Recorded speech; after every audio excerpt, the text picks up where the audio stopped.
एक वीरान, बिल्कुल वीरान रेलवे स्टेशन जो पता है दशकों से बंद पड़ा है। एक ऐसा स्टेशन जहां शाम के 5 बजते ही कोई भी वहां कदम तक नहीं रखता। यहाँ के सन्नाटे में ना एक बहुत गहरा राज दफन है और आज हम सब मिलकर इसी राज से पर्दा उठाने वाले हैं।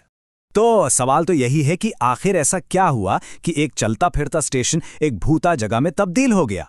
ना वहां कोई मुसाफिर है, ना कोई कर्मचारी, कुछ भी नहीं। तो इसके पीछे की असली वजह क्या है? चलिए मिलके पता लगाते हैं।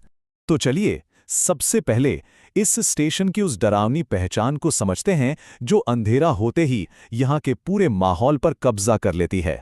जरा सोचिए, एक पब्लिक जगह जो शाम होते ही एकदम वीरान हो जाती है। ऐसा भला क्यों होता है? और यहाँ रहने वाले लोग अंधेरे से इतना ज्यादा क्यों डरते हैं? चारों तरफ बस घना अंधेरा और कानों को चुभने वाली खामोशी। सच कहूं तो यहाँ रात का मंजर किसी डरावनी फिल्म जैसा ही होता है। ट्रेन आती है, बस 1 मिनट रुकती है और उसके जाते ही फिर से वही मौत जैसा सन्नाटा छा जाता है। यहाँ के लोगों में डर इतना गहरा बैठ गया है कि एक रोज वहां से आने जाने वाले यात्री ने कहा, ऐसा लगता है जैसे यहाँ शैतान का वास हो गया हो। अब जब कोई रोजाना वहां से गुजरने वाला ऐसा महसूस करे तो हम सब समझ सकते हैं कि माहौल कितना ज्यादा भयानक होगा। लेकिन क्या ये डर सिर्फ अंधेरे या सुनी सुनाई कहानियों का है, या फिर इसकी जड़ें हकीकत में कहीं ज्यादा गहरी हैं? चलिए अब इस स्टेशन पर मौजूद असली खतरों की बात करते हैं। देखिए, यहाँ की जो असलियत है ना, वो किसी भी भूत प्रेत की कहानी से कई ज्यादा डरावनी है। सोचकर देखिए, कोई स्टेशन मास्टर नहीं, टिकट घर पर ताला लगा हुआ और सुरक्षा का तो नामो निशान तक नहीं है। नतीजा, ये जगह अब अपराधियों के लिए एक महफूज अड्डा बन चुकी है, जहां मुसाफिरों के साथ चोरी और लूटपाट बिल्कुल आम बात हो गई है। यहाँ बिखरी पड़ी शराब की बोतलें और दीवारों पर लिखी गालियां, ये सब चीख चीख कर बता रही है कि कानून का राज यहाँ पूरी तरह से खत्म हो चुका है। ये जीता जागता सबूत है कि कैसे लापरवाही एक पूरी की पूरी सार्वजनिक जगह को बर्बाद कर सकती है। तो सवाल यह है कि ये सब शुरू कैसे हुआ? अब हम इस स्टेशन के उस काले इतिहास की परतों को खोलेंगे जिसने इसे हमेशा हमेशा के लिए बदल कर रख दिया। देखिए, इस स्टेशन की बर्बादी की कहानी कई दशकों में फैली हुई है। सब कुछ शुरू हुआ एक बहुत बड़ी डकैती से, जिसके बाद डर के मारे सारे कर्मचारियों ने यहां से भागना ही बेहतर समझा। फिर कुछ सालों बाद एक लड़की की बेरहमी से हत्या हुई और हाल ही में एक नौजवान की लाश भी मिली। मतलब एक के बाद एक हादसों ने इस जगह को जैसे श्रापित ही कर दिया।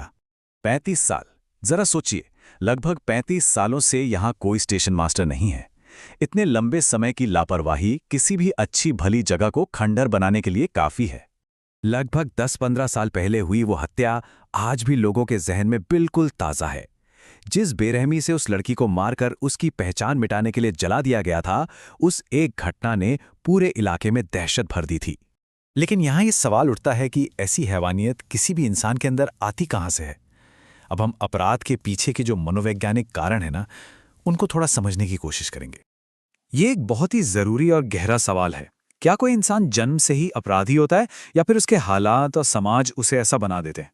मनोविज्ञान की भाषा में इसे कहते हैं एंटी सोशल पर्सनैलिटी डिसऑर्डर। मतलब एक ऐसी मानसिक स्थिति जहां इंसान को किसी के दर्द से कोई फर्क ही नहीं पड़ता। वो पहले भरोसा जीतते हैं और फिर उसे किसी खेल की तरह बड़ी आसानी से तोड़ देते हैं। रामगंज जैसी घटनाओं में ना कई बार एक और भयानक मानसिक स्थिति सामने आती है। इसे सेक्सुअल सैडिज्म कहते हैं। इसमें अपराधी को दूसरों को तकलीफ में देखकर ही एक तरह की खुशी मिलती है। ये क्रूरता की असली हद है। तो आखिर ऐसे दिमाग बनते कहाँ से हैं? शायद उन घरों में जहां बच्चों से बात नहीं की जाती, जहां उनके सवालों को चुप रहो कहकर बार बार दबा दिया जाता है। धीरे धीरे ये दबी हुई इच्छाएं कुंठा बन जाती हैं और फिर किसी वीरान जगह पर गुस्से और जुर्म की शक्ल में बाहर आती हैं। तो अब रामगंज स्टेशन का भविष्य क्या है? ये स्टेशन अब एक ऐसे मोड़ पर आ खड़ा हुआ है जहां इसके सामने 2 बिल्कुल अलग अलग रास्ते हैं।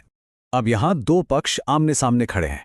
एक तरफ है रेलवे, जो सोचता है कि यहां ट्रेन ना रोकें तो 7 से 9 मिनट का समय बच जाएगा, और दूसरी तरफ है वहां के स्थानीय लोग, छात्र, मजदूर, महिलाएं, जिनके लिए ये स्टेशन शहर पहुंचने का सबसे सस्ता और एकमात्र जरिया है। लोगों की मांगें बहुत सीधी और जायज हैं। उन्हें यहाँ एक स्टेशन मास्टर वापस चाहिए, स्टेशन पर लाइट चाहिए, पानी की व्यवस्था और सबसे ज़रूरी सुरक्षा के लिए आरपीएफ के जवान चाहिए। वो बस एक सुरक्षित और काम करने वाला स्टेशन वापस चाहते हैं, बस। और आखिर में ये पूरी कहानी हमें एक बहुत गहरी बात याद दिलाती है।